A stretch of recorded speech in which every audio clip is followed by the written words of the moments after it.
Hello friends, आप लोगों का स्वागत है इतिहास की दुनिया 99 में। दोस्तों, अभी आपका आरआरबी एनटीपीसी का एग्ज़ाम चल रहा है। तो जो आपका 12 अगस्त का पेपर में तीनों शिफ्ट में जो प्रश्न आपसे पूछा गया था, उस प्रश्न को मैं यहाँ पर आपके साथ लाया हूँ और काफ़ी डिस्कशन के साथ एक एक प्रश्न को बताया जाएगा, इसलिए वीडियो को अंत तक ज़रूर देखिए। पहला प्रश्न आपसे पूछा गया था कि संघ लोक सेवा आयोग का वर्तमान अध्यक्ष कौन है, अर्थात यूपीएससी का वर्तमान अध्यक्ष पूछा गया था। तो यूपीएससी का वर्तमान अध्यक्ष कौन है, तो डॉक्टर अजय कुमार। कौन है? डॉक्टर अजय कुमार है। ठीक। संघ लोक सेवा आयोग, फिर क्वेश्चन पूछा जाता है यह एक कैसा निकाय है, तो आपको बताना है कि यह एक संवैधानिक निकाय है। क्वेश्चन पूछा जाएगा कि यूपीएससी कैसा निकाय है, तो यह एक संवैधानिक निकाय है।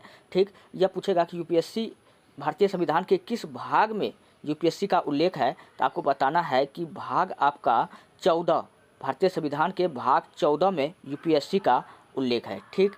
और किस अनुच्छेद में, तो आपको बताना अनुच्छेद नंबर 315 में यूपीएससी का क्या है, उल्लेख है। ठीक। अनुच्छेद 323 के तहत संघ लोक सेवा आयोग की संरचना, उसके सदस्य की नियुक्ति और निष्कासन तथा संघ लोक सेवा आयोग की शक्तियाँ और कार्यों से संबंधित प्रावधान किए गए हैं। ठीक। यूपीएससी के सदस्यों की नियुक्ति का अगर बात किया जाए, तो यूपीएससी के अध्यक्ष और अन्य सदस्य की नियुक्ति भारत का राष्ट्रपति करता है। क्वेश्चन पूछा जाएगा कि यूपीएससी के अध्यक्ष और उनके सदस्य की नियुक्ति कौन करता है, तो आपको बताना है कि भारत का राष्ट्रपति करता है। चलिए और आगे देखते हैं।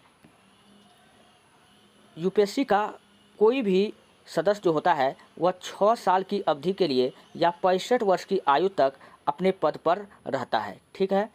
अगला, लापता लेडीज, एक सिनेमा आया था लापता लेडीज, यह आया है फिल्म 2025 में। दोस्तों, करंट अफेयर्स का यह क्वेश्चन है, पूछा गया था इसको कौन सा अवार्ड से मिला था, तो आईफा अवार्ड्स फिल्म पुरस्कार इसको मिला था। ये बात आपको याद रखना है। तो कौन सा पुरस्कार मिला था, तो आईफा अवार्ड्स फिल्म पुरस्कार मिला था। कौन सा मूवी को?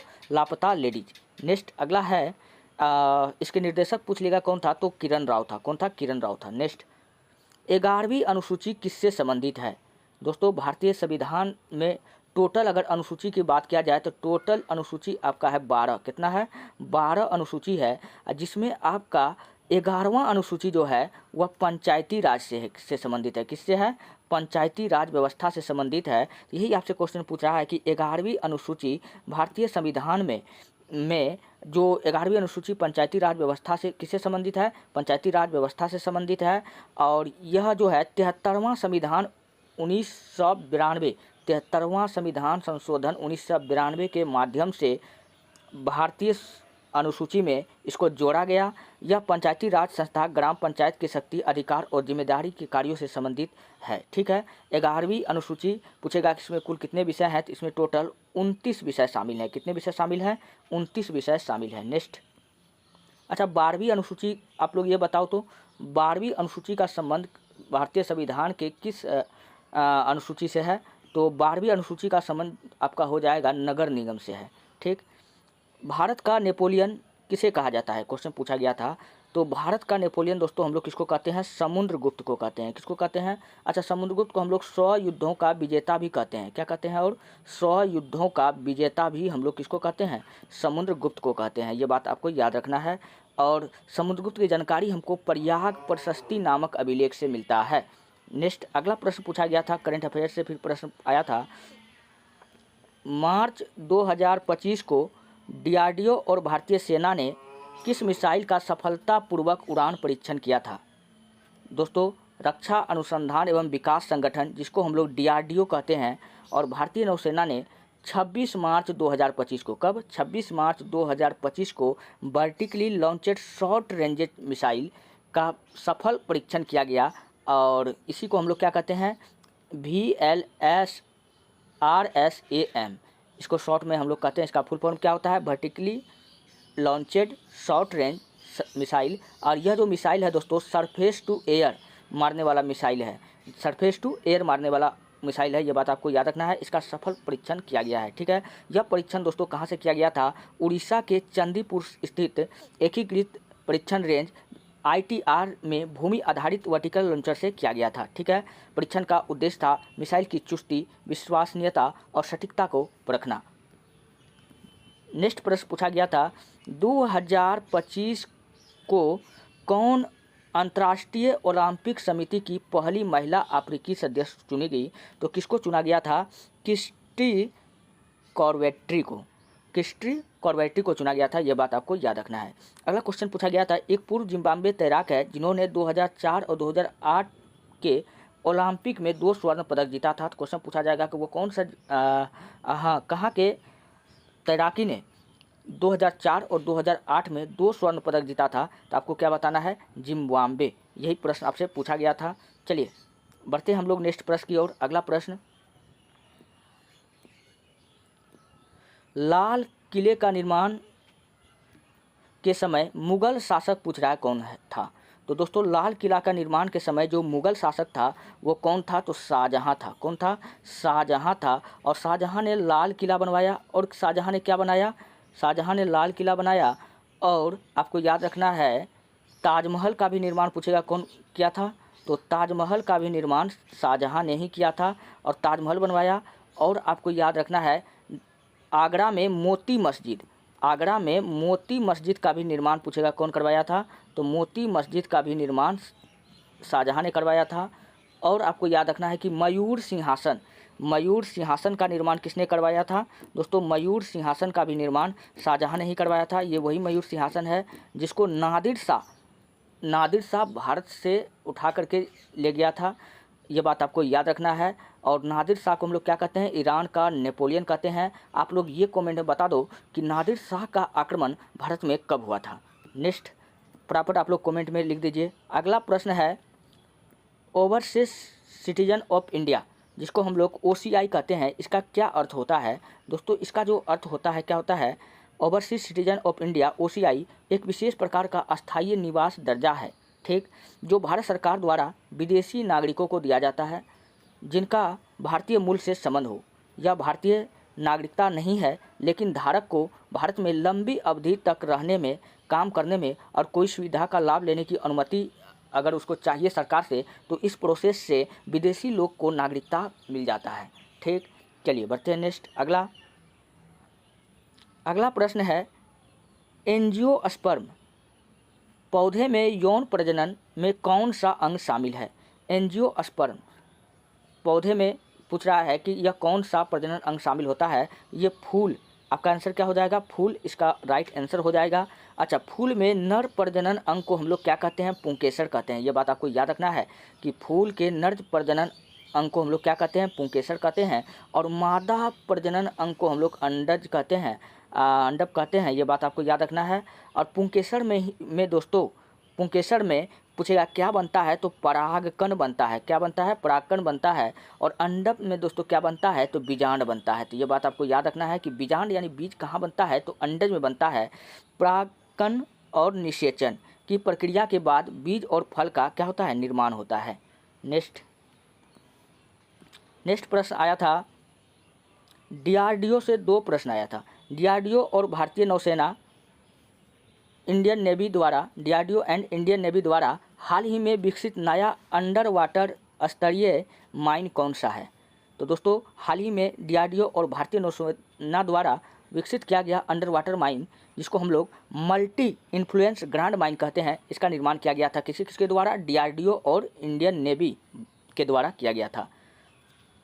MIGM दोस्तों यह एक उन्नत अंडर वाटर लेवल माइन है जिसे विशेष रूप से आधुनिक स्टेल्थ जहाज़ों और पनडुब्बियों के खिलाफ भारतीय नौसेना की क्षमता बढ़ाने के लिए डिजाइन किया गया था। नेक्स्ट अगला प्रश्न फिर पूछा गया था, आया था,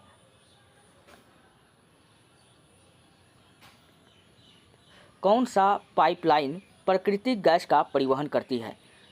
तो प्राकृतिक गैस का परिवहन कौन सा पाइपलाइन करती है? तो आपका आंसर में वहाँ पर था प्रधानमंत्री ऊर्जा गंगा परियोजना। हाँ, प्राकृतिक क्या क्वेश्चन था? हाँ, जगदीशपुर हल्दिया बोकारो, इसका राइट आंसर हो जाएगा। क्वेश्चन पूछा था कि कौन सा पाइपलाइन प्राकृतिक गैस का परिवहन करती है? तो जगदीशपुर हल्दिया बोकारो और धर्मा गैस पाइपलाइन किस चीज़ का यह परिवहन करती है? अगर क्वेश्चन पूछेगा तो यह आपको बताना है प्राकृतिक गैस का यह परिवहन करती है। यह पाइपलाइन दोस्तों प्रधानमंत्री ऊर्जा गंगा परियोजना का हिस्सा है। क्वेश्चन पूछेगा कि यह किस योजना का हिस्सा था, तो प्रधानमंत्री ऊर्जा गंगा परियोजना का हिस्सा था।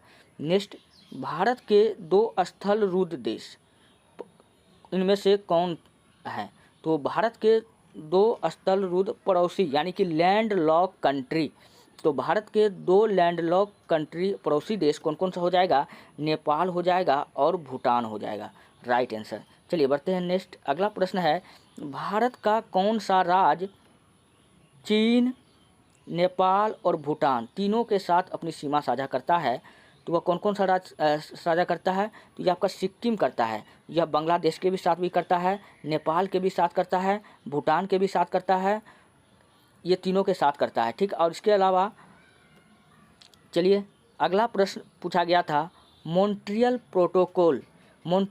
प्रोटोकॉल किस गैस नियंत्रण के लिए बनाया गया था। दोस्तों ओजोन गैस के क्षति को, ओजोन परत के क्षति को रोकने के लिए कौन सा प्रोटोकॉल हुआ था, ओजोन गैस को रोकने के लिए मॉन्ट्रियल प्रोटोकॉल हुआ था। यह आपका मॉन्ट्रियल प्रोटोकॉल पूछे कब हुआ था, तो 1987 में यह हुआ था। यह एक अंतर्राष्ट्रीय समझौता था जिसका उद्देश्य था ओजोन परत की क्षति पहुंचाने वाली गैसों का उत्पादन और उपभोग के चरणबद्ध तरीकों को समाप्त करना था। इनके मुख्य रूप से पूछेगा कि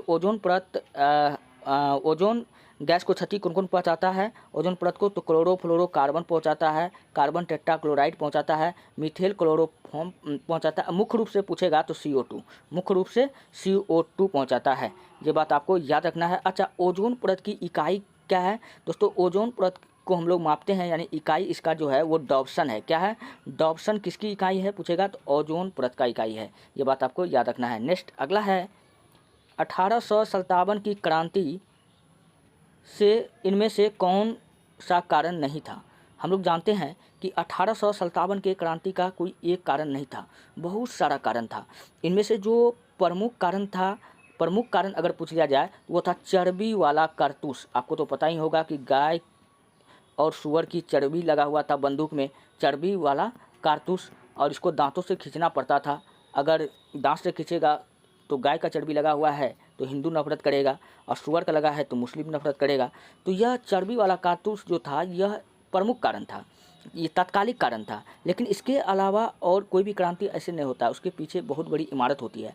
तो इस क्रांति का भी बहुत सारा कारण था। पहला उच्च कर यानी हाई टैक्स, यह एक कारण था। अंग्रेजों की नई भू राजस्व प्रणालियों के चलते किसानों पर भारी भरकम कर लगाया गया। आपने देखा होगा कि रैयतवाड़ी व्यवस्था, वहाँ पर जमींदारों द्वारा किसानों का शोषण किया जाता था, काफ़ी ज़्यादा टैक्स लिया जाता था। इसी के तहत सूर्यास्त का नियम लाया गया था। तो रैयतवाड़ी आपने पढ़ा होगा, महलवाड़ी पढ़ा होगा, तो ये सब आपने पढ़ा है। और नेक्स्ट अगला था कि निम्न वेतन, कम वेतन, भारतीय सिपाही को अंग्रेजी सिपाही से कम वेतन दिया जाता था, उससे काम भी ज़्यादा करवाया जाता था, और वेतन भी कहा गया था कि अंग्रेज सिपाही से, अंग्रेज वर्कर से क्या होगा, कम होगा। यह जो था कहीं न कहीं भारतीय के मन में यह एक असंतोषजनक फैसला था। और तीसरा कारण यहाँ था कि धार्मिक कारण, अंग्रेज की धार्मिक नीतियाँ व ईसाई मशीनरियों को बढ़ावा देना और भारतीय समाज को नाराज़ करता था। और धार्मिक कारण में भी यह भी बताया गया था कि जो मुस्लिम लोग हैं वो दाढ़ी नहीं पहनेगा, दाढ़ी नहीं रखेगा। जो ईसाई लोग हैं, ईसाई लोग जो हैं जो ईसाई लोग हैं उन पर भी धार्मिक कर लगाया गया था। और बताया गया था कि जो सिख लोग हैं वो माथे पर पगड़ी नहीं धारण कर सकता है। ये सब धार्मिक कारण था जिसके कारण 1857 की क्रांति हुई, ठीक।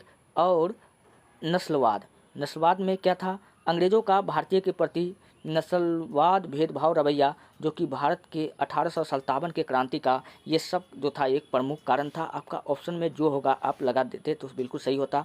और कम वेतन सैनिकों को आम जनता की नाराज़गी का बड़ा कारण नहीं था, इसलिए इसे प्रमुख कारण में शामिल नहीं किया गया था, ठीक। यहाँ तक आपको समझ में आ चुका है। तो हम लोग बढ़े नेक्स्ट प्रश्न में। अगला प्रश्न फिर आया था, 1929 में सेंट्रल असेंबली में बम बटुकेश्वर के दत्त के साथ किसने फेंका था। 1929 में जब सेंट्रल असेंबली का बैठक हो रहा था, उसमें भगत सिंह के साथ मिलकर बटुकेश्वर दत्त ने 8 अप्रैल 1929 को इस असेंबली में बम फेंक दिया।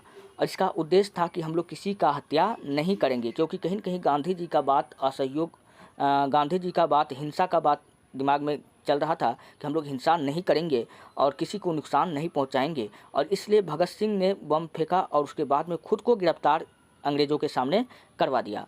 और भगत सिंह का फांसी 23 मार्च 1931 को हो जाता है। भगत सिंह के साथ कौन दिया था? उसका मित्र बटुकेश्वर दत्त। जब बम फेंका तो उससे पूछा गया अंग्रेज़ों द्वारा कि आपने बम फेंका तो क्यों फेंका? तो भगत सिंह ने कहा था कि अंग्रेज़ बहरा होता है, उन्हें सुनाई देने के लिए काफ़ी शोरगुल की आवश्यकता होती है। इस बम का उद्देश्य किसी को मारना नहीं था, अभी मैंने जस्ट आपको बताया, बल्कि औपनिवेशिक सरकार का विरोध दर्ज कराना और जनता का ध्यान आकर्षित करना था। नेक्स्ट, कौन सा एप्लीकेशन फाइलों को व्यवस्थित और प्रतिबंधित करने के लिए उपयोग किया जाता है? तो वो किया जाता है फाइल एक्सप्लोरर का। Next, CTRL+D। कंप्यूटर से आजकल बराबर प्रश्न आ रहा है। बिहार पुलिस का भी एग्ज़ाम में हर एक शिफ्ट में कंप्यूटर से एग्ज़ाम आ रहा था और यहाँ भी देखने को मिल रहा है। थोड़ा सा आप लोग पढ़ के जाइएगा। CTRL+D दबाने पर के बाद क्या होता है? तो CTRL+D का काम उपयोग किए जा रहे एप्लीकेशन पर निर्भर करता है कि वेब ब्राउज़र में यह वर्तमान वेब पेज को क्या करता है? बुकमार्क करता है। तो वेब पेज का बुकमार्क करना किसका काम होता है? CTRL+D को जब हम दबाते हैं तो क्या किया जाता है? वेब पेज को बुकमार्क करता है। ठीक। अच्छा, उसी प्रकार MS वर्ड में यह फ्रंट फॉर्मेटिंग विंडो खोलता है। MS वर्ड में पूछेगा किसका क्या कार्य होता है? तो यह फ्रंट फॉर्मेटिंग विंडो को खोलने का कार्य करता है। ठीक। नेक्स्ट, 1991 में हुए निजीकरण का क्या अर्थ है? 1991 में 1991 में भारत सरकार ने एक व्यवस्था लाया जिसको हम लोग वैश्वीकरण, निजीकरण, उदारीकरण कहते हैं। इसके तहत सरकारी स्वामित्व वाले उद्योग, कंपनी या सेवाओं को निजी क्षेत्रों को सौंपना ताकि उनका संचालन, प्रबंधन और स्वामित्व सरकार के बजाय निजी हाथों में हो जाए। तो 1991 में यह व्यवस्था लाया गया था जिसको हम लोग LPG कहते हैं। चलिए बढ़ते हैं। नेक्स्ट, अगला प्रश्न फिर आया था, SC/ST के लिए आरक्षण को 2030 तक किस संविधान संशोधन के अधिनियम से बढ़ाया गया था? SC/ST को आरक्षण 2030 तक दिया जाएगा, इसके लिए संविधान में 104वां संविधान संशोधन किया। ये कब किया था? 2019 में। 104वां संविधान संशोधन का संबंध पूछेगा किससे है? तो SC/ST के आरक्षण का प्रावधान है। ठीक। और यह 2030 तक इसको आरक्षण दिया जाएगा। इसके लिए कौन सा संविधान